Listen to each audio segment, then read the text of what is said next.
السلام عليكم ورحمة الله وبركاته. الحمد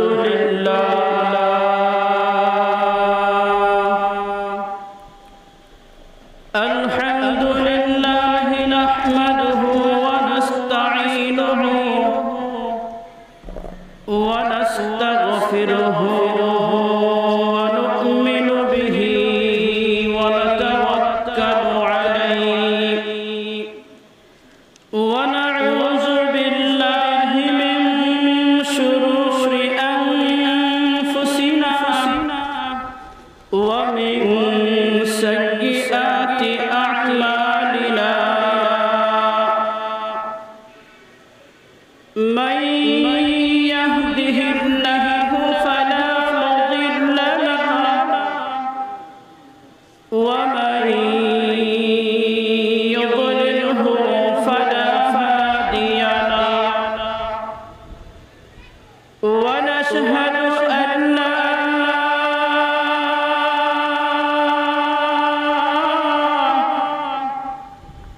إله إلا الله وحده لا شريك له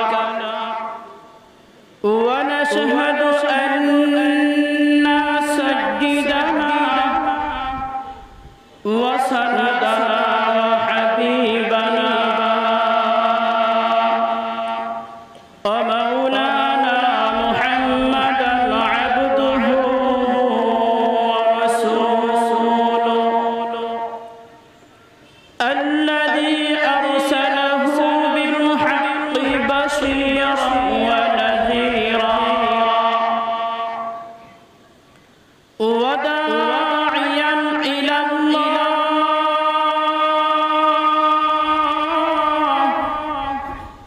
بإذنه وسراجا منيرا فقد قال الله تعالى في كلامه المجيد والفرقانه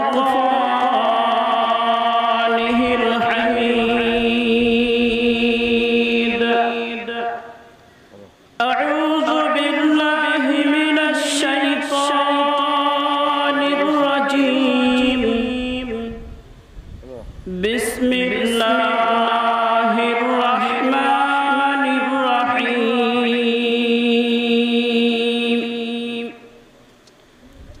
اليوم نختم على أفواههم وتكلمنا أيديهم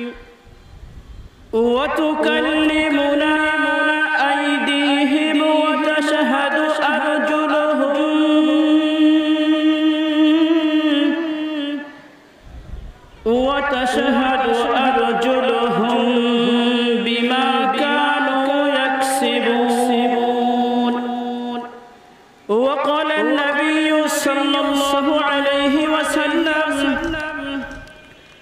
تركت فيكم أمرين لن تضلوا ما تمسكتم بهما كتاب الله وسنة رسوله أو كما قال عليه الصلاة والسلام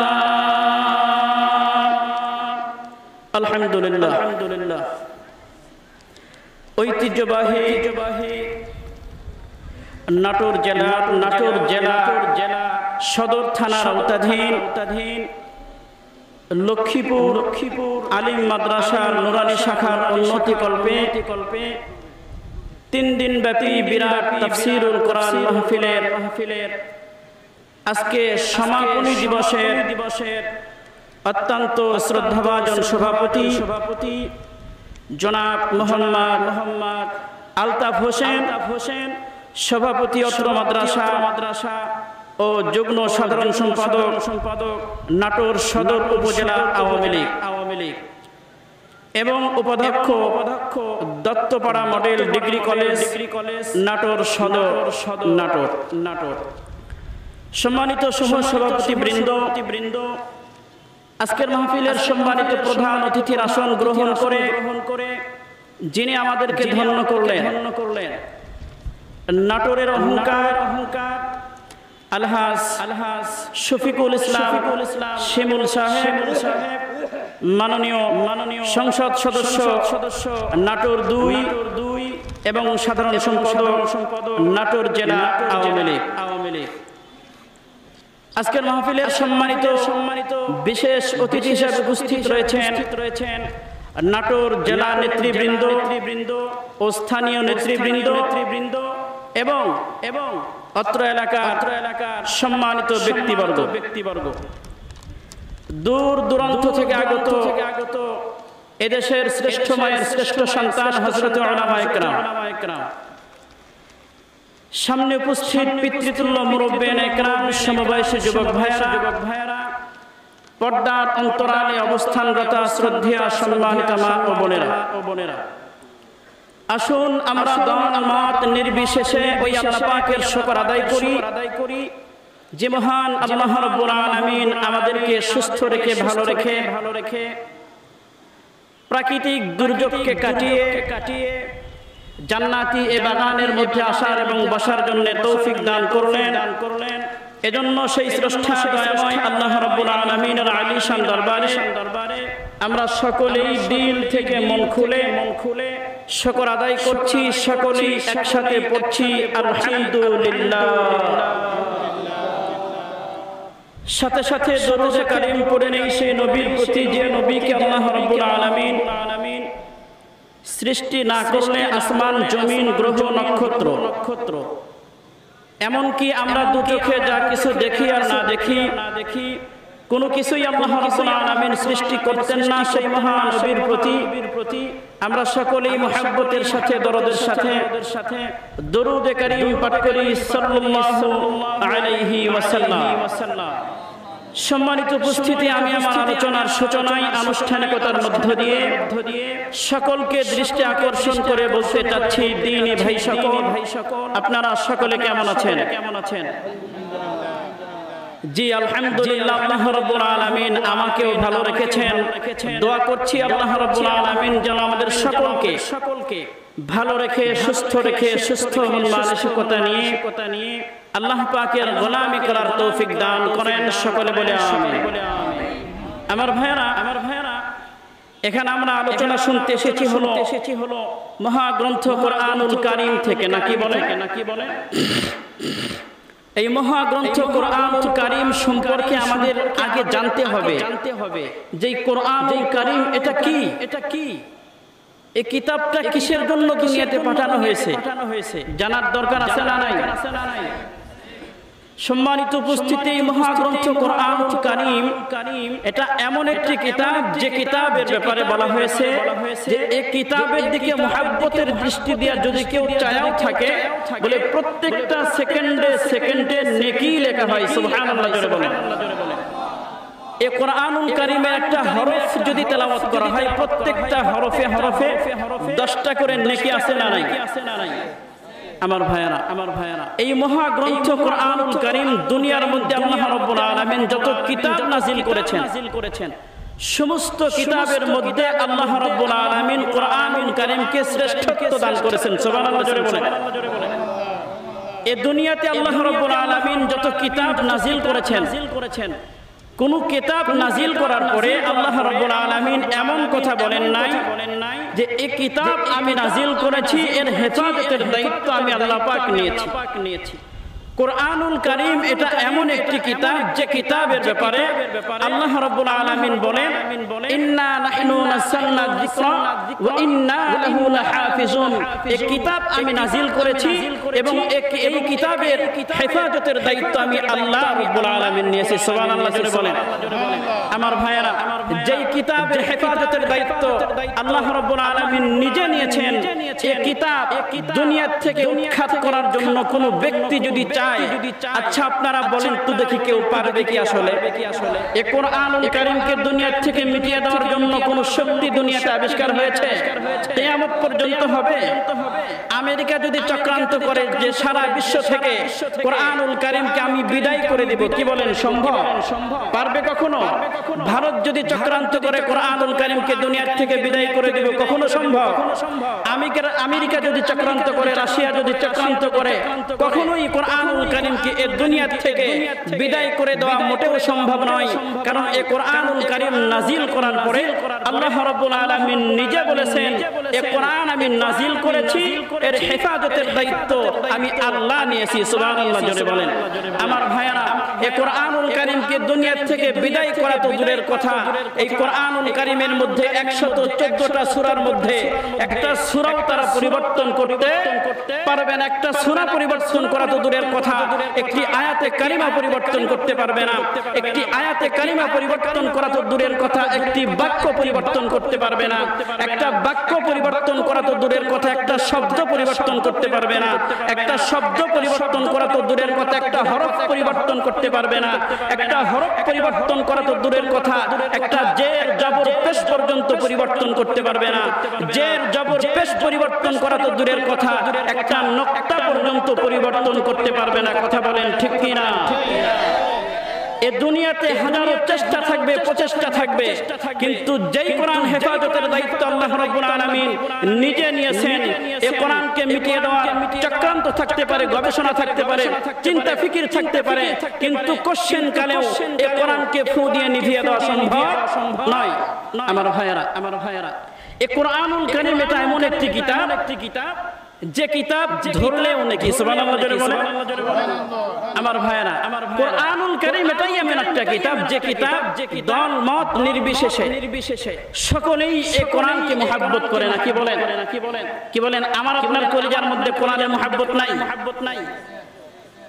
এদেশের মধ্যে বিভিন্ন রাজনৈতিক দল থাকতে পারে, এটা যার যার ব্যক্তিগত অধিকার, এরা করতে পারে, কিন্তু দল মত নির্বিশেষে যেই কিতাবকে যারা অন্তর থেকে ভালোবাসে, একটি কিতাবকে, সেই কিতাবের নাম হলো কোরআনুল কারীম। আমার ভাইয়েরা, আমাদের দেশের মধ্যে আওয়ামী লীগের ভাই যারা আছেন তাদের বাড়িতে কোরআন আছে না নাই? বিএনপির ভাই যারা আছে তাদের বাড়িতে কোরআন আছে না নাই? এরকম ভাবে ইসলামী আন্দোলনের কর্মী যারা আছেন তাদের বাড়িতে কোরআন আছে না নাই? এর দ্বারা প্রমাণ হয়ে গেল যে কোরআনুল কারীম দল মত নির্বিশেষে সকলেই এই কোরআনুল কারীমকে মুহাব্বত করে। কথা বলেন ঠিক কি না? আমার ভাইয়েরা, আমরা কোনো রাজনৈতিক কথা বলবো না, কোরআনুল কারীম নিয়েই আমরা কিছু আলোচনা করতে চাই। শুনতে রাজি আছি? সকলেই রাজি আছি? আমার ভাইয়েরা, এই কোরআনুল কারীম আমরা দল মত নির্বিশেষে পছন্দ করি, মুহাব্বত করি, কলিজার চাইতেও বেশি মুহাব্বত করি। আমার ভাইয়েরা, আপনারা জানেন কিনা আমি জানি না, গত 2 দিন হলো আমার সামনে আমার স্যার বসে আছেন। আসলে যখন কোনো শিক্ষিত মানুষের সামনে কথা বলা যায় তখন তেমন একটা টেনশন পোহাতে হয় না, কারণ শিক্ষিত মানুষগুলির সামনে কথা বলা বড় সহজ হয়ে যায়, কিন্তু মূর্খদের সামনে কথা বলা বড় কঠিন। আমার ভাইয়েরা, এই কয়েকদিন 2 দিন হয়ে গেল সোশ্যাল মিডিয়াতে একটা ভিডিও ভাইরাল হয়েছে। আমাদের বাংলাদেশের এক কুসন্তান নাস্তিক, আমাদের দেশের মধ্যে আওয়ামী লীগ যারা করি তাদের একটা ধর্ম আছে না নাই? বিএনপির ভাইদের ধর্ম আছে না নাই? দলমত নির্বিশেষে যত মানুষ আমরা বসবাস করি আমাদের ধর্ম আছে না? কি বলে? কেউ ইসলাম ধর্মকে অনুসরণ করে, কেউ সনাতন ধর্ম অনুসরণ করে, কেউ খ্রিস্টান ধর্মের অনুসারী, কেউ হিন্দুদের ধর্মের অনুসারী, না কি বলে? আমাদের দেশের সেই কুলাঙ্গা বাংলাদেশেই তার বাড়ি, এটাই বড় লজ্জার বিষয়। সে বাংলাদেশের মধ্যে বলার সাহস পায় নাই।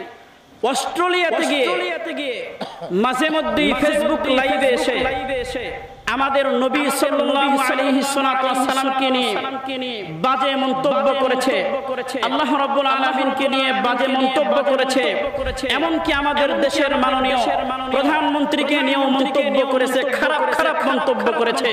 আমার ভাইরা, এই কোরআনুল কারীমের দেশে, আলেম ওলামাদের দেশে, মাদ্রাসার দেশে, আলেমদের দেশে, হাফেজদের দেশে বসে আমরা সেই ভিডিওগুলি দেখি আর বুক চাপড়াই, মনটাকে সান্ত্বনা দিতে পারি না। কোন দুনিয়াতে বসবাস করতেছি, কলিজা ছিনে যেতে চাই। এই সিফাতুল্লাহ সেফুদা না কি জানো না, এই বেচারা কোরআনুল কারীমের মধ্যে লাথি মেরেছে, নাউজুবিল্লাহ জোরে বলে। এই কোরআনুল কারীমের পাতা ছিঁড়ে ছিঁড়ে সে পায়খানার মধ্যে দিতেছে এবং কোরআনুল কারীমকে লাথি মারতেছে। এই ভিডিও সারা পৃথিবীতে ভাইরাল হয়েছে। আমার ভাইয়েরা, এই কথাগুলি বলতাম না যদি কোরআন বুকে ধারণ না করতাম।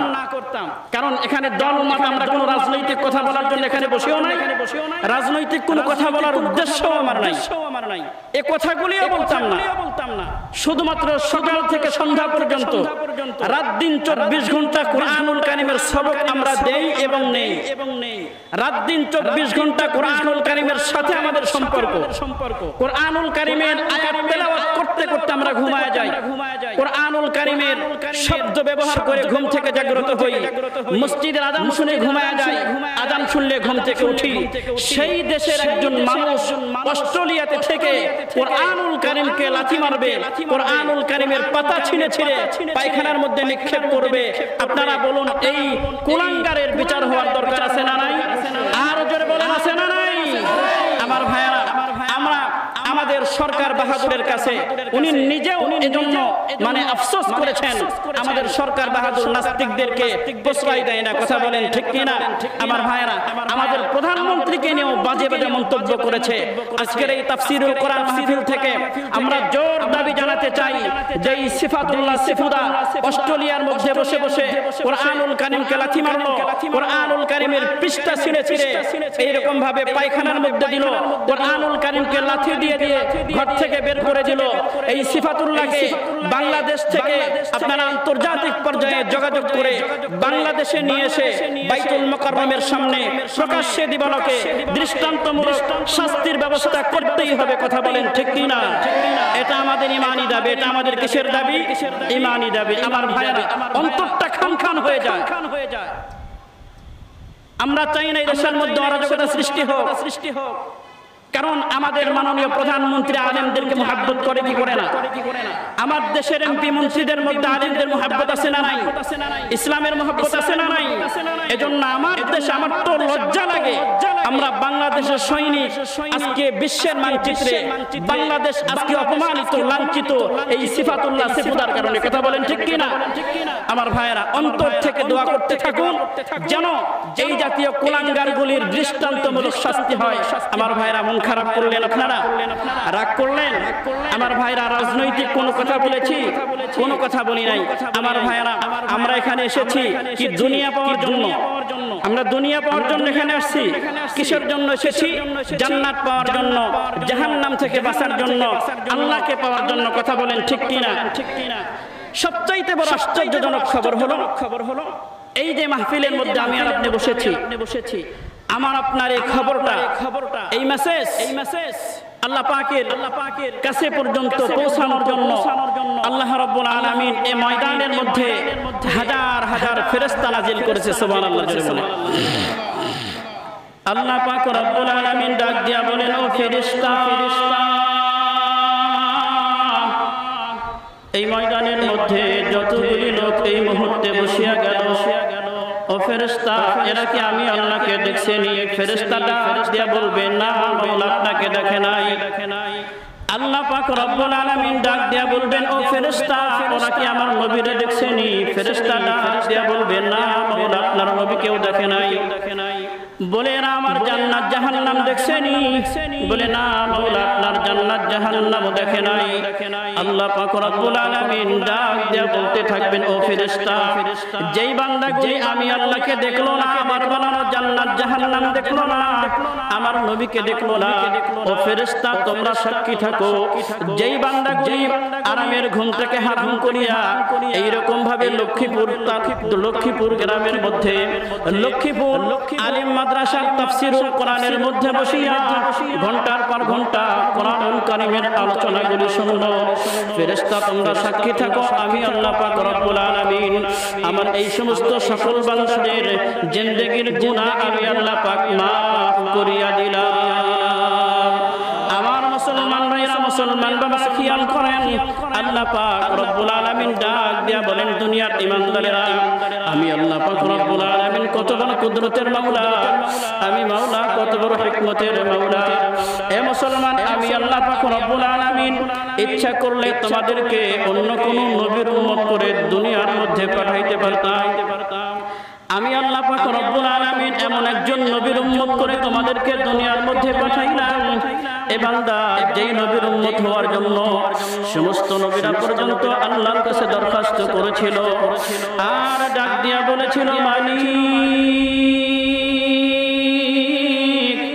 আপনি আমাদেরকে নবীর দায়িত্ব না দিয়া, নবুয়ত না দিয়া, ও রব্বে কারীম আখির জামানার নবীর উম্মত যদি বানাইতেন জীবনটা মোটে ধন্য হয়ে যাইত। রে নবীর উম্মতের দান, কোন নবীর উম্মত হয়ে দুনিয়ার মধ্যে আসলা, কি চিন্তা ভাবনা করিয়া বসলো রে মুসলমান? এ মুসলমান, তোমার আমার নবী গর্ব করিয়া বলেন, রে দুনিয়ার উম্মতেরা আমি নবী সাহাবায়ে কেরামদেরকে সঙ্গে করে সামনের দিকে রওনা করলাম। এ মুসলমান, সামনে কোনো মানুষের আনাগোনা দেখা যায় না, সামনে কোনো মানুষের সারা শব্দ শোনা যায় না, কিন্তু বাবারে বারবার সালামের আওয়াজগুলি পাওয়া যায়। সাহাবায়ে কেরাম জিজ্ঞাসা করলেন, ইয়া রাসূলুল্লাহ, ইয়া হাবিবাল্লাহ, সামনে কোনো মানুষের আনাগোনা দেখা যায় না, সামনে কোনো মানুষের সারা শব্দ শোনা যায় না, ইয়া রাসূলুল্লাহ সালামের আওয়াজগুলি কোথা থেকে পাওয়া যায়? আল্লাহর পয়গম্বর ইরশাদ করলেন, ও সাহাবায়ে কেরাম শোনো, আমি নবীর আগমন শুনিয়া জংলার বাগ পর্যন্ত আমাকে সালাম জানায়, আমি নবীর আগমন শুনিয়া জংলার হরিণ পর্যন্ত আমাকে সালাম জানায়। সাহাবায়ে কেরাম আমি নবীর আগমন শুনিয়া জংলার হিংস্র জানোয়ার পর্যন্ত আমাকে সালাম জানায়। সাহাবায়ে কেরাম তোমরা মনে করছো আল্লাহ পাক রব্বুল আলামিন শুধুমাত্র তোমাদের জন্য নবী করে আল্লাহ পাক আমাকে দুনিয়ার মধ্যে পাঠাইছে? না সাহাবায়ে কেরাম, না, আল্লাহ পাক রব্বুল আলামিন সমস্ত উম্মতদের জন্য, সমস্ত সৃষ্টি জীবের জন্য আল্লাহ পাক রব্বুল আলামিন আমাকে নবী করে দুনিয়ার মধ্যে পাঠাইছে। জোরে বলেন সুবহানাল্লাহ। আমার মুসলমান ভাইরা, মুসলমান বাবারা খেয়াল করেন, আল্লাহর নবী এত বড় মায়ের নবী, আল্লাহর নবী এত বড় মুহাব্বতের নবী। এ মুসলমান, আল্লাহর নবী উহুদের ময়দানে যখন নাকি চলিয়া গেলেন, কাফের মুশরিকদের অত্যাচার সহ্য করলেন, এরপরেও আল্লাহর নবী উম্মতদেরকে ভুলে নাই। আল্লাহর নবী যখন নাকি মেরাজে চলে গেলেন, আল্লাহর নবী আল্লাহর কাছে যাওয়ার পরে উম্মতদেরকে ভুলে নাই। আমার ভাইরা, আমার মুসলমান বাবারা খেয়াল করেন, আল্লাহর নবী যখন নাকি মৃত্যুবরণ করবেন, এমন সময় আল্লাহর নবী ইয়া হাবলি উম্মতি উম্মতি বলে কেঁদেছেন। এ মুসলমান, যেই নবী মেরাজে যাওয়ার সময় আমাদেরকে ভুলে না, যেই নবী এইরকম ভাবে মেরাজ থেকে আসার সময় আমাদেরকে ভুলে না, যেই নবী মৃত্যুবরণ করবেন এমন সময় আমাদেরকে ভুলে না। আমার ভাইরা, আমার মুসলমান বাবারা, আল্লাহর নবী উহুদের ময়দানে কাফেরদের অত্যাচার সহ্য করে, এরপরেও আমাদেরকে ভুলে না। আমার ভাইরা, এমন নবী, এমন মুহাব্বতের নবীর আদর্শ আমাদের সমাজের মধ্যে বাস্তবায়ন করা দরকার আছে না নাই? আরো জোরে বলেন আছে না নাই? আমার ভাইরা, আল্লাহর নবী সাল্লাল্লাহু আলাইহি ওয়াসাল্লাম এত মায়ার নবী ছিলেন, এত মুহাব্বতের নবী ছিলেন যে আল্লাহর নবী উহুদের ময়দানে কাফের মুশরিকদের নির্যাতন সহ্য করেছেন, এরপরেও জিহাদ থেকে পলায়ন করেন নাই, উম্মতদেরকে ফেলে সেখান থেকে আসেন নাই। আল্লাহু আকবার বলেন। এমনকি আল্লাহর নবীকে আল্লাহ রাব্বুল আলামিন মেরাজে নিয়ে গেলেন, যাওয়ার পরে আল্লাহর নবীকে বলা হলো যে বন্ধু আমার, দোস্ত আমার, এসেছিলেন আমার দরবারে, চলে যাবেন, আমি আপনাকে কি দিয়ে বিদায় করব? কি চান আপনি? আমার ভাইয়েরা, আমি আর আপনি হলে তো এইরকম ভাবে টাকার বস্তা চাইতাম, সম্পদ চাইতাম, নিজের আখের গোছানোর জন্য ব্যস্ত হতাম। কথা বলেন ঠিক কিনা? আমার নবীকে যখন নাকি বলা হলো, আল্লাহর নবী সাল্লাল্লাহু আলাইহি সাল্লাতু ওয়াসসালাম বলতেছিলেন, আল্লাহ রাব্বুল আলামিন এসেছিলাম আপনার কাছে, যদি কিছু আপনি দিতেই চান তাহলে আমার গুনাহগার উম্মতদের গুনাহ খাতা মাফ করে দেন। সুবহানাল্লাহ। আর জোরে বলেন সুবহানাল্লাহ। আমার ভাইরা, সামনে কি মাস? রমজানুল মুবারক মাস। জোরে বলেন কি মাস? রমজানুল মুবারক মাস। এজন্য রমজানুল মুবারক মাসের বিষয়েও আমাদেরকে কিছু কথা আজকে বলতে হবে। আল্লাহর নবী সাল্লাল্লাহু আলাইহি সাল্লাতু ওয়াসসালাম মসজিদে নববীর মধ্যে উম্মতদেরকে দাওয়াত দিচ্ছেন, বয়ান করতেছেন সাহাবায়ে কেরামদেরকে। সাহাবায়ে কেরাম, আমার পূর্বে, তোমাদের পূর্বে এমন কিছু নবী দুনিয়াতে ছিল, এমন কিছু উম্মত দুনিয়াতে ছিল যারা হায়াত পেয়েছিল 400 বছরের। সুবহানাল্লাহ জোরে বলেন। যারা হায়াত পেয়েছিল 500 বছরের, যারা হায়াত পেয়েছিল হাজার হাজার বছরের। সুবহানাল্লাহ জোরে বলেন। এই কথাগুলি যখন আল্লাহর নবী সাল্লাল্লাহু আলাইহি সাল্লাতু ওয়াসসালাম সাহাবায়ে কেরামদের সামনে বয়ান করলেন, সাহাবায়ে কেরামদের মনটা বড় মলিন হয়ে গেল। আল্লাহর নবী জিজ্ঞেস করলেন, কি ব্যাপার তোমাদের মনটা কেন মলিন হলো? সাহাবায়ে কেরাম বলতেছিলেন যে, ইয়া রাসূলুল্লাহ, ইয়া হাবিবাল্লাহ, আপনি ওয়াজ করলেন, আপনি বয়ান করলেন যে আমাদের পূর্বে, আপনার পূর্বে যতগুলি নবী এবং নবীর উম্মতগুলি দুনিয়াতে এসেছিল তারা 400 বছরের হায়াত পেয়েছিল, 500 বছরের হায়াত পেয়েছিল, 1000 বছরের হায়াত পেয়েছিল। আল্লাহর নবী, আমরা তো মাত্র 50 থেকে 60 বছরের হায়াত নিয়ে দুনিয়াতে এসেছি। আমরা কখনোই যারা 400 বছর ইবাদত করে সওয়াব অর্জন করলো, 500 বছর ইবাদত করলে যেই পরিমাণ সওয়াব অর্জন করলো, আমাদের এই মাত্র 50 থেকে 60 বছরের জিন্দেগি ইবাদত বندگی করে কখনোই আমরা 400 বছরের সমান হতে পারবো না, 500 বছরের সমান হতে পারবো না। আল্লাহর নবী, আমরা কিভাবে শ্রেষ্ঠ হব? আমরা কিভাবে শ্রেষ্ঠ হব? আল্লাহর নবী সাল্লাল্লাহু আলাইহি সাল্লাতু ওয়াসসালাম বলতেছিলেন, সাহাবায়ে কেরাম, তারা 400 বছরের হায়াত পেয়েছিল, তারা 500 বছরের হায়াত পেয়েছিল, তারা 1000 বছরের হায়াত পেয়েছিল, কিন্তু তারা সবে কদর পায় নাই। সুবহানাল্লাহ জোরে বলেন। তাদেরকে সবে কদর দেওয়া হয় নাই। সাহাবায়ে কেরাম, তোমরা হলে শ্রেষ্ঠ উম্মত, আমি শ্রেষ্ঠ নবী, তোমাদেরকে 400 বছর ইবাদত করতে হবে না, 500 বছর ইবাদত করতে হবে না, হাজার হাজার বছর ইবাদত তোমাদেরকে করতে হবে না। প্রত্যেক বছরে আল্লাহ রাব্বুল আলামিন তোমাদেরকে এমন একটা মাস দিয়েছেন, এমন একটা রাত্রি দিয়েছেন, যেই রাত্রি সবে কদরের রাত্রি। এই রাত্রিতে ইবাদত বندگی করলে আল্লাহ রাব্বুল আলামিন হাজার মাস ইবাদত করলে যেই সওয়াব, তার চাইতেও বেশি সওয়াব আল্লাহ রাব্বুল আলামিন তোমাদের আমলনামায় দিয়ে দিবে। সুবহানাল্লাহ জোরে বলেন। আর জোরে বলেন সুবহানাল্লাহ।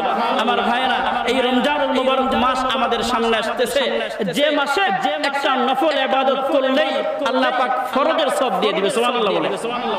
আর একটা ফরজ ইবাদত করলে 70টা ফরজের সওয়াব। কয়টা ফরজের সওয়াব? 70টা ফরজের সওয়াব। এইজন্য এই রমজানুল মুবারক মাস আমরা কখনো ভুলে থাকতে পারবো? জোরে বলেন। আরো জোরে বলেন। এই রমজানুল মুবারক মাস ভুলে থাকা সম্ভব? কখনোই সম্ভব না। কবিও বলেছেন, ভুলবো না, ভোলা যায় না কি মাহে রমজানের স্মৃতি, ভুলবো না, ভোলা যায় না কি মাহে রমজানের স্মৃতি। এই মাসের কত ফজিলত জানে কি মুসলিম জাতি, ভুলবো না, ভোলা যায় না কি মাহে রমজানের স্মৃতি, ভুলবো না, ভোলা যায় না কি মাহে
স্মৃতি কত কষ্ট করেছিলেন ইয়াতীম নবী এই রমজানে ইবাদতে রাত কাটিয়ে দিতেন কি হবে উম্মত বিনে কত কষ্ট করেছিলেন ইয়াতীম নবী এই রমজানে ইবাদতে রাত কাটিয়ে দিতেন কি হবে উম্মত বিনে আমরা তো সেই নবীর উম্মত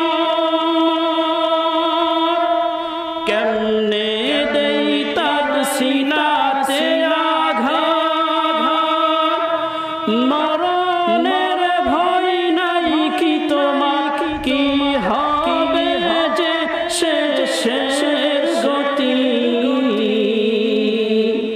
ভুলবো না ভোলা যায় নাকি মাহে রমজানের স্মৃতি ভুলবো না ভোলা যায় নাকি মাহে রমজানের স্মৃতি এই মাসের কত ফজিলত জানো কি মুসলিম জাতি জোরে বলেন আল্লাহু আকবার আর জোরে বলেন আল্লাহু আকবার আমার ভাইয়েরা এই রমজানুল মাসকে বলা হয়েছে যে এটা সওয়াব অর্জন করার নেকি অর্জন করার একটা সিজন সুবহানাল্লাহ জোরে বলেন এই লক্ষ্মীপুর বাজারের মধ্যে ব্যবসায়ী ভাইয়েরা আছে না নাই সমস্ত ব্যক্তিগুলি বিভিন্ন জন বিভিন্ন ব্যবসার সাথে জড়িত প্রত্যেকটা ব্যবসার একটা সিজন আছে না নাই জোরে বলেন আছে না নাই আমার হাসিম ভাই চাউলের ব্যবসা করে জব্বার কাকা রসুনের ব্যবসা করে এরপরে আলাল ভাই ফ্রিজের ব্যবসা করে ফ্যানের ব্যবসা করে এদের প্রত্যেকটা ব্যবসা একটা সিজন আছে না নাই দেখবেন যখন সিজন চলে আসবে সিজন আসার সাথে সাথে হাসিম ভাইকে ফোন দিলে পাওয়া যাবে না জব্বার কাকাকে ফোন দিলে বলবে আবু সাহেব পরে ফোন দেওয়া এখন ব্যস্ত আছি কারণ বলে সামনে আমার সিজন এই সিজনটাকে কাজে লাগাইতে হবে কথা বলেন ঠিক কি না এইরকম ভাবে আমরা যারা নেকি অর্জন করতে চাই সওয়াব অর্জন করতে চাই নেকির ব্যবসা যারা করতে চাই আমাদের জন্য সামনে নেকি অর্জন করার সিজনের মাস আসতেছে কথা বলেন ঠিক কি না যে মাসে একজন নফল ইবাদত করলে ফরজের সওয়াব এক ফরজ ইবাদত করলে ৭০টা ফরজের সওয়াব সুবহানাল্লাহ জোরে বলেন তাকবীর দিয়ে দেন তো লিল্লাহি তাকবীর আরো জোরে বলেন লিল্লাহি তাকবীর আমার ভাইরা আল্লাহর নবী সাল্লাল্লাহু আলাইহি সাল্লাতু ওয়াস সালাম মসজিদে নববীর মধ্যে বসা জোরে বলেন কোথায় বসা মসজিদে নববীর মধ্যে বসা আমার ভাইরা আমার মুসলমান বাবারা খেয়াল করেন আল্লাহর নবী সাল্লাল্লাহু আলাইহি সাল্লাতু ওয়াস সালাম মসজিদে নববীর মধ্যে বসা আমার ভাইরা এমন সময় জিবরাইল আলাইহিস সালাতু ওয়াস সালাম আল্লাহর নবীর সামনে আগমন করলেন এ মুসলমান আল্লাহর নবী সাল্লাল্লাহু আলাইহি সাল্লাতু ওয়াস সালাম জিবরাইলকে ডাক দিয়ে বলতেছিলেন জিবরাইল এর আগেও তো আপনি আমার কাছে হাজির হয়েছেন কিন্তু এই রকম বিবর্ণ চেহারা কখনো তোমার দেখা যায় নাই ও জিবরাইল এই রকম ভয়ঙ্কর আকৃতি কেন তোমার চেহারার মধ্যে ধারণ করেছে এই রকম আতঙ্কিতর মধ্যে কেন তুমি রয়েছো জিবরাইল আলাইহিস সালাতু ওয়াস সালাম ডাক দিয়ে বলতেছিলেন ইয়া রাসূলুল্লাহ ইয়া হাবিবাল্লাহ এই মুহূর্তে আল্লাহ পাক আমাদেরকে জাহান্নামের আগুনটাকে উত্তপ্ত করার জন্য হুকুম দান করছেন ইয়া রাসূলুল্লাহ ইয়া হাবিবাল্লাহ আমি জাহান্নামের আগুনকে উত্তপ্ত করার পরে আপনার সামনে আসিয়া হাজির ইয়া রাসূলুল্লাহ জাহান্নামের কি বিবরণ আমি আপনাকে শোনাইব আল্লাহ পাক রব্বুল আলামিন যখন নাকি আমাকে ডাক দিয়া বললেন জিবরাইল এই মুহূর্তে তোমাকে জাহান্নামের আগুনকে উত্তপ্ত করতে হবে ইয়া রাসূলুল্লাহ আমি জাহান্নামের আগুনকে যখন নাকি জ্বালানো শুরু করলাম 1 বছর পর্যন্ত জ্বালাইলাম 2 বছর পর্যন্ত জ্বালাইলাম যখন নাকি 1000 বছর পর্যন্ত জ্বালাইলাম আল্লাহকে ডাক দিয়ে বলতেছিলাম ও রব্বে কারীম আপনার হুকুমে জাহান্নামের আগুনকে আমি 1000 বছর পর্যন্ত জ্বালাইলাম আল্লাহ পাক রব্বুল আলামিন ডাক দিয়ে বললেন জিবরাইল হয় নাই আরো 1000 বছর পর্যন্ত জ্বালাও ইয়া রাসূলুল্লাহ হাবিবাল্লাহ, জাহান্নামের কি বিবরণ আমি আপনাকে শোনাইব। আমাকে বলা হলো আরো 1000 বছর পর্যন্ত যাও।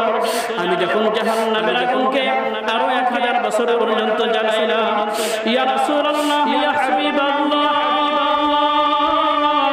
জাহান্নামের আগুনকে 2000 বছর পর্যন্ত জ্বালাইবার পরে আল্লাহকে ডাক দিয়ে বলতেছিলাম, মালিক আপনার হুকুমে জাহান্নামের আগুনকে আমি আরো 1000 বছর পর্যন্ত জ্বালাইলাম।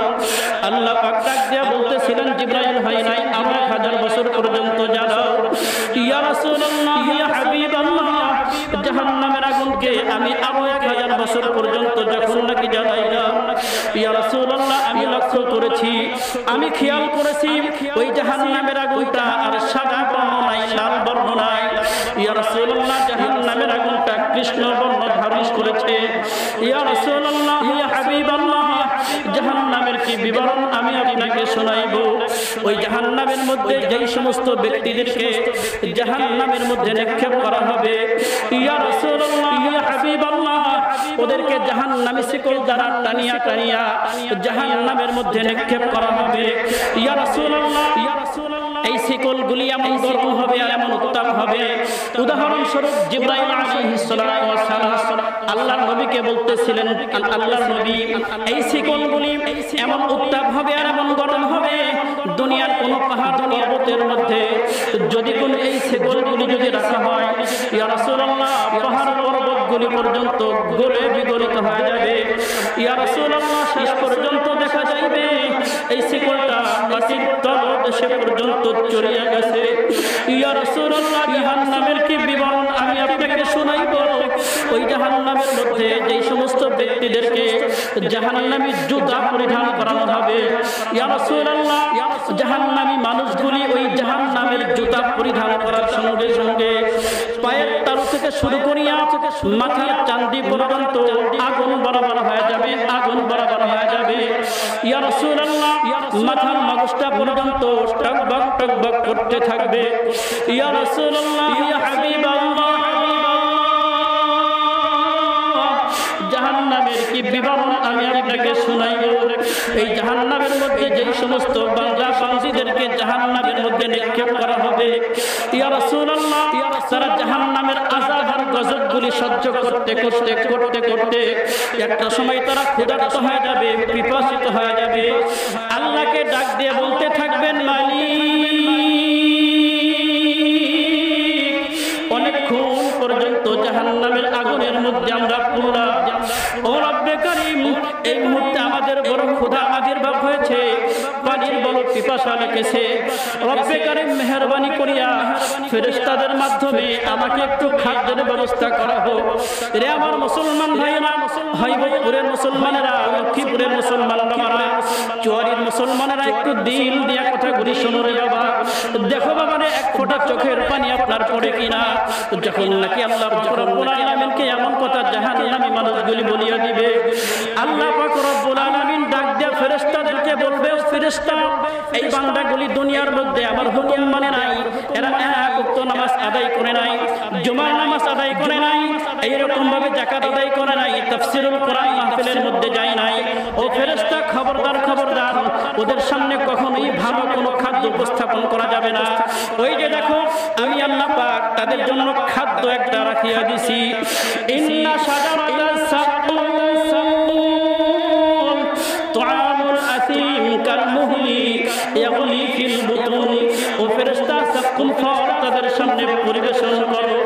আমার মুসলমান ভাইরা, মুসলমান বাবারা খেয়াল করেন, জাহান্নামী মানুষগুলি এতই ক্ষুধার্ত থাকবে, পিপাসিত থাকবে, ওই সমস্ত ব্যক্তিদের সামনে, জাহান্নামীদের সামনে যখন নাকি সাকুম ফল পরিবেশন করা হবে, আমার ভাইরা, আমার মুসলমান বাবারা খেয়াল করেন, জাহান্নামী মানুষগুলি সঙ্গে সঙ্গে ওই কাঁটাযুক্ত ফলটাই ভাইজান ভক্ষণ করবে। এ মুসলমান খেয়াল করেন, যখন নাকি জাহান্নামী মানুষগুলি সাকুম ফলটা ভক্ষণ করবে, এই সাকুম ফলটা গোলার মাঝখানে যা আটকে যাবে, এ মুসলমান তারা গিলতেও পারবে না, আবার বমি করিয়া ফেলে দিতেও পারবে না। এ মুসলমান নিদারুণ কষ্ট হবে। আমার ভাইয়েরা, শেষ পর্যন্ত তারা এই কাঁটাটাকে দূরীভূত করার জন্য তাদের পিপাসা মেটানোর জন্য পানির আবেদন করবে। আল্লাহ পাক রব্বুল আলামিন সঙ্গে সঙ্গে ফেরেশতাদেরকে ডাক দিয়ে বলতে থাকবেন, ও ফেরেশতা, এরা দুনিয়াতে কখনোই আমার হুকুম মানে নাই, আমার সাথে নাফরমানি করছে, যাত্রার প্যান্ডেলে গেছে, টিভি সিনেমার সামনে বসে এইরকম ভাবে মহিলাদের নর্তন কীর্তন দেখছে, এইরকম ভাবে ব্লু ফিল্মগুলি দেখিয়া চোখের লজ্জা পর্যন্ত তারা খেয়ে ফেলছে। এই জন্য ফেরেশতা খবরদার খবরদার, ওদের সামনে ভালো কোনো পানীয় তাদের সামনে উপস্থাপন করার দরকার নাই।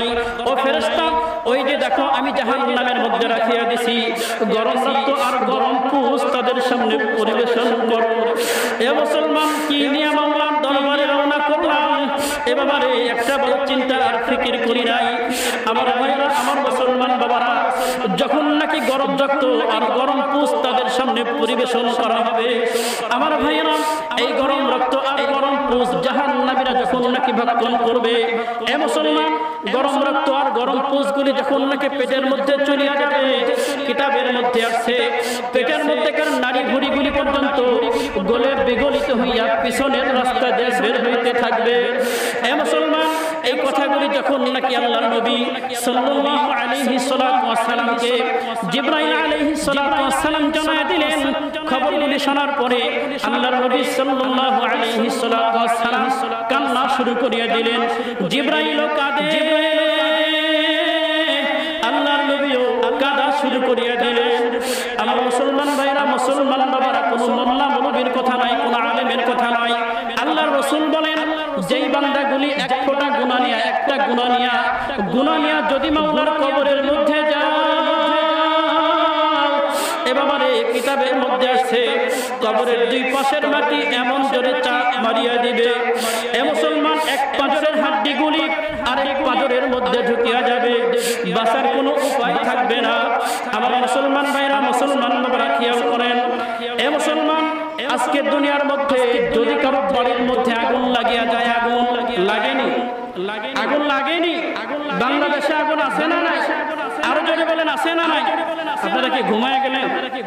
আমার ভাইরা, দিলটাকে নরম করে দেন, আজকে বাংলাদেশের মধ্যে আগুন আছে না নাই? সময় আছে, এই বাংলাদেশের মধ্যে শুনলে আশ্চর্য হবেন, বনানীতে আগুন লাগছে, আশুলিয়াতে আগুন লাগছে, এইরকম ভাবে নওগাঁ জেলার মধ্যে আগুন। দুই একদিন আগেও দেখলাম যে বাংলাদেশে আবারও ঢাকাতে আগুন লাগছে। এত আগুন লাগতেছে দুনিয়াতে, কারণটা কোথায়, কিসের জন্য? এইরকম আগে তো ছিল না। এখন এত আগুন কেন, এত পানি কেন? এর কারণ হলো আমরা আমল ছেড়ে দিয়েছি, নামাজ ছেড়ে দিয়েছি, কোরআন ছেড়ে দিয়েছি, আল্লাহর নবীর সুন্নতকে ছেড়ে দিয়েছি, যে কারণেই আল্লাহ রাব্বুল আলামিন আমাদের প্রতি নারাজ হয়ে আগুন দিতেছে। কথা বলেন ঠিক কিনা? আমরা অনেকেই সরকারকে দোষারোপ করতেছি, এমপি মন্ত্রীদেরকে দোষারোপ করতেছি, অথচ আল্লাহ রাব্বুল আলামিন নিজে বলেছেন, যাহারাল ফাসাদু ফিল বাররি ওয়াল বাহরি বিমা কাসাবাত আইদিন নাসি লিযীকাহুম বা'দাল্লাযী আমিলু লাআল্লাহুম ইয়ারজিউন। আল্লাহু আকবার বলেন যে বান্দা, তোমাদের মধ্যে যখন নাকি এইরকম ভাবে আগুন চলে আসবে, দুর্যোগ চলে আসবে, এইরকম ভাবে মারামারি, হানাহানি, অন্যায়, অত্যাচার চলে আসবে, তোমরা কখনোই এটা মনে করবে না যে এটা আমি আল্লাহ রাব্বুল আলামিন তোমাদেরকে দান করেছি। না, এটা তোমাদের দুই হাতের এবং দুই পায়ের কামাই। কথা বলেন ঠিক কিনা? এটা আমরা কামাই করে নিয়েছি, আমরা কামাই করে নিয়েছি। আজকে যদি তাফসীরুল কোরআন মাহফিলের জন্য ডাকা হয়, এরপরে মাদ্রাসার জন্য ডাকা হয়, নামাজের দিকে ডাকা হয়, ইসলামের দিকে ডাকা হয়, হুজুর সময় তো নাই, হুজুর সময় নাই, অথচ এই মুহূর্তেই যদি তার সামনে মালাকুল মউত দাঁড়িয়ে যায়, বাঁচার কোনো উপায় আছে? সাদ্দাত আমার আপনার চাইতেও সবচাইতে বড় গাদ্দার ছিল।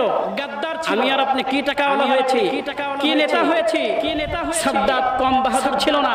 এই সাদ্দাত এমন পণ করেছে, এমন প্রতিজ্ঞা করেছে যে আল্লাহ পাকের জান্নাতেই যাবে না। নাউজুবিল্লাহ, আল্লাহ পাকের জান্নাতে যাবে না। সে নিজেই জান্নাত তৈরি করছে যখন ওনাকে জান্নাত তৈরি করেছে জান্নাত উদ্বোধন করবে বিভিন্ন রাষ্ট্র থেকে টাকা পয়সা মন্থন করে নিয়ে আসছে জান্নাতের মতো করে তৈরি করছে এই জান্নাতের মধ্যে পানির নহর রেখেছে দুধের নহর রেখেছে মধুর নহর রেখেছে সুন্দরী সুন্দরী নারীদেরকে সেখানে রেখেছে অথচ এই জান্নাতটাকে যেদিন সাদ্দাত উদ্বোধন করবেন সেদিন সাদ্দাত তার সাঙ্গ পাঙ্গদেরকে নিয়ে বলতেছিলেন চলো যাই আজকে ফিতা কেটে আমার জান্নাত উদ্বোধন করব নাউজুবিল্লাহ জোরে বলেন সাদ্দাত যখন জান্নাত উদ্বোধন করার জন্য আসলেন কেচি দিয়ে ফিতা কাটবেন এমন সময় মালাকুল মউত তার সামনে এসে বলতেছিলেন সাদ্দাত মালাকুল মউত আজরাইলের বেশ ধরে আসে নাই ভিক্ষুকের বেশ ধরে আসছে কিসের বেশ ধরে আসছে ভিক্ষুকের বেশ ধরে আসছে কাঁধে ঝোলা নোংরা এরকম ভাবে শরীরের মধ্যে কেমন যেন গেঁয়ো গেঁয়ো ভাব এভাবে এসে সাদ্দাতকে বলতেছিল আমার কিছু কথা ছিল বলে সময় নেই এখন তোমার সাথে কথা বলার সময় নাই আরে আমি হলাম একজন নেতা আর এই মুহূর্তে আমি জান্নাত উদ্বোধন করতেছি তোমার সাথে কথা বলার টাইম আছে সাদ্দাতের কানে কানে ভিক্ষুক সে বলতেছিল সাদ্দাত তুমি মনে করেছো আমি ভিক্ষুক তুমি মনে করেছো আমি গরিব খবরটা যদি এখনই তোমার কাছে বলি তুমি ঘোড়ার থেকে নিচে চলে আসবে নিচে নেমে যাবে আত্মহত্যা করবে সাদ্দাত বলতেছিল তুমি কি তাহলে মালাকুল মউত বলে হ্যাঁ আল্লাহু আকবার জোরে বলে তুমি মালাকুল মউত বলে হ্যাঁ আমি মালাকুল মউত সাদ্দাত দুই হাত জোর করে অনুরোধের সাথে বলতেছিলেন যে মালাকুল মউত মেহেরবানি করে একটা মিনিটের জন্য একটু সুযোগ দেন আমি যে জান্নাতটা লক্ষ লক্ষ কোটি কোটি টাকা দিয়ে তৈরি করেছে জান্নাতটা একটা নজর আমি দেখে আসি আমার ভাইয়ের এই সাদ্দাতকে এত টাকা পয়সার মালিক হওয়ার পরেও এত বড় নেতা হওয়ার পরেও এই সাদ্দাতকে এক মিনিটের সময় কি মালাকুল মউত দিয়েছিল জোরে বলেন দিয়েছিল উদ্বোধন করার আগেই সেখানে ইন্তেকাল করেছেন সবকিছুর মালিককে আরো জোরে বলেন কে আমার ভাইরা এজন্য আজকে যুবক ভাইদেরকে বলবো এই যে তাফসীরুল কোরআন মাহফিলের আয়োজন আপনারা করেছেন ওয়াজ মাহফিলের আয়োজন আপনারা করেছেন উলামায়ে কেরামদের জবান থেকে আলেমদের জবান থেকে কথাগুলি শুনে কখনোই গুনার কাজের মধ্যে যায়েন না বাজান আল্লাহর গজব আসতেছে সামনে কিয়ামত আমাদের সামনে আসন্ন কিয়ামত আসন্ন অথচ আমাদের কোনো খবর নাই ও যুবক ভাই আর কতদিন যাত্রার স্প্যান্ডেলে যাবে আর কতদিন ক্রিকেট খেলার মাধ্যমে ঘন্টার পর ঘন্টা তোমরা ব্যয় করবে আর কতদিন জি বাংলা স্টার জলসার সামনে বসে ঘন্টার পর ঘন্টা তোমরা ব্যয় করবে কখন জানি মালাকুল মউত সামনে হাজির হয় এই চিন্তা আর ফিকির নিয়ে আমরা যেন বেশি বেশি নেক আমল করে আল্লাহর দরবারে যেতে পারি খাঁটি মুসলমান হয়ে পাক পবিত্র অবস্থায় যেন আমাদের মৃত্যু হয়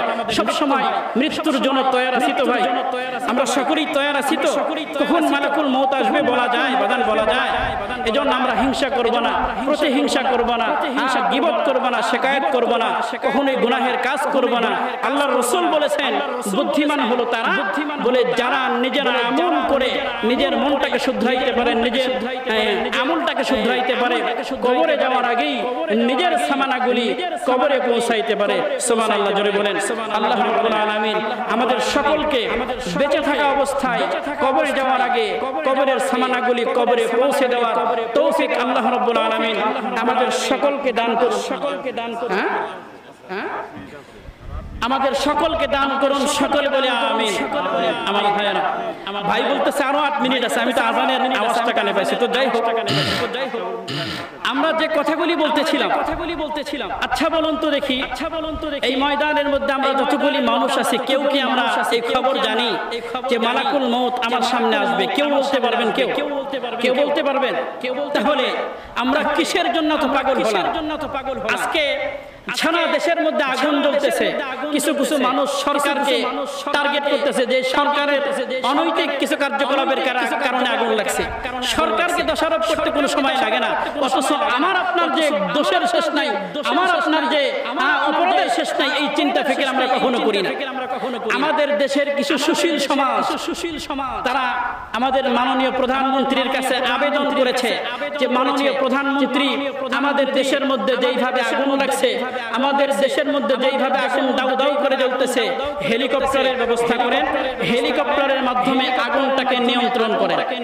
আমার ভাইয়েরা, এটা মানে অবুঝের একটা পরিচয়, বুদ্ধিহীনের পরিচয়। কি বলেন, যেই গজব আল্লাহ পাকের পক্ষ থেকে আসে, এই আগুনটাকে কি আপনি হেলিকপ্টার দিয়ে নিভাবেন? ফু দিয়ে নিভাবেন? ঝাড়ফুঁক দিয়ে নিভাবেন? মিলাদ করে নিভাবেন? এই আগুনটাকে নিভানোর জন্য ঝাড়ফুঁক লাগবে না, এই আগুনটাকে নিভানোর জন্য ফায়ার সার্ভিস লাগবে না, এই আগুনটাকে নিভানোর জন্য বাংলাদেশে আল্লামা শফির মতো সৈনিক দরকার। কথা বলেন ঠিক কিনা? এই আগুনটাকে নিভানোর জন্য নূর হোসেন কাসিমের মতো সৈনিক দরকার, এই আগুনটাকে নিভানোর জন্য জুনাইদ বাবু নগরীর মতো সৈনিক দরকার। কথা বলেন ঠিক কিনা? আমার ভাইরা, তারা আসবে, এর প্রমাণ আছে না নাই? আল্লাহর নবী পয়গম্বর ইব্রাহিম আলাইহিস সালাতু ওয়াস সালামকে যখন নাকি আগুনের মধ্যে নিক্ষেপ করা হলো, আগুনের মধ্যে ফেলানো হলো, কি বলেন? আগুনকে আল্লাহ পাক কি বললেন? কুল্না ইয়া নারু কুনি বারদাও ওয়া সালামান আলা ইব্রাহিম। আগুন খবরদার, আগুন খবরদার, ইব্রাহিমের একটা পশম পর্যন্ত যেন না পড়ে। সুবহানাল্লাহ জোরে বলেন। ইব্রাহিম আলাইহিস সালাতু ওয়াস সালামকে যখন নাকি আগুনের মধ্যে ফেলা হলো, নমরুদ চিন্তায় ব্যস্ত, কিরে যে আগুন দাউ দাউ করে জ্বলতেছে, সেই আগুনের মধ্যে ইব্রাহিম আলাইহিস সালাতু ওয়াস সালাম আনন্দে চিত্তে বসবাস করতেছে, মুখের মধ্যে হাস্যোজ্জ্বল চেহারা দেখা যায়। কারণটা কি? কিরে আগুন, তোর মধ্যে কি পাওয়ার কিছু নাই? আগুন বলতেছিল, নমরুদ আমার মধ্যে পাওয়ার আছে না নাই, তুমি এসে দেখো, তুমি এসে দেখো। আমার মধ্যে পাওয়ার আছে নাই, তুমি এসে দেখো, তুমি এসে দেখো। তুমি আগুনের মধ্যে নামবে তো তোমার সারা শরীরকে আমি পুড়ে ছাই করে দিব। কথা বলেন ঠিক কিনা? আমার ভাইরা, এজন্যই বলতেছিলাম পয়গম্বর ইব্রাহিম আলাইহিস সালাতু ওয়াস সালামের মধ্যে আসমানি ইলম ছিল কি ছিল না? এদেশের উলামায়ে কেরামরাও ওই রকম ভাবে আল্লাহ পাকের যে আসমানি ইলম অর্জন করেছে। অতএব পয়গম্বর ইব্রাহিম আলাইহিস সালাতু ওয়াস সালামের উত্তরসূরি আমরা, পয়গম্বর ইব্রাহিম আলাইহিস সালাতু ওয়াস সালামের উত্তরসূরি হয়ে এদেশের আলেম সমাজ যদি দুইটা চোখের পানি ফেলে দোয়া করে, খোদার কসম করে বলা যায়, বাংলাদেশের মধ্যে আর কোনো দুর্নীতি থাকবে না, বাংলাদেশের মধ্যে আর কোনো অরাজকতা থাকবে না, বাংলাদেশের মধ্যে টেন্ডারবাজি থাকবে না, চাঁদাবাজি থাকবে না। কথা বলেন ঠিক কিনা? আমার ভাইরা, এজন্য আদর্শ মানতে হবে আল্লাহর রাসূলের। জোরে বলেন কার? আল্লাহর রাসূলের আদর্শ মানতে হবে। আমার ভাইরা, আল্লাহর রাসূল সাল্লাল্লাহু আলাইহি ওয়াস সাল্লামের সেই সোনালী আদর্শ, স্বর্ণের আদর্শ যদি আমাদের এই দেশের মধ্যে প্রতিষ্ঠিত হয়, খোদার কসম করে বলা যায়, আমার দেশের মধ্যে দুর্নীতি দমন কমিশনের দরকার পড়বে না, পুলিশ বিডিআরের দরকার পড়বে না, এত ধর পাকড়ের দরকার পড়বে না।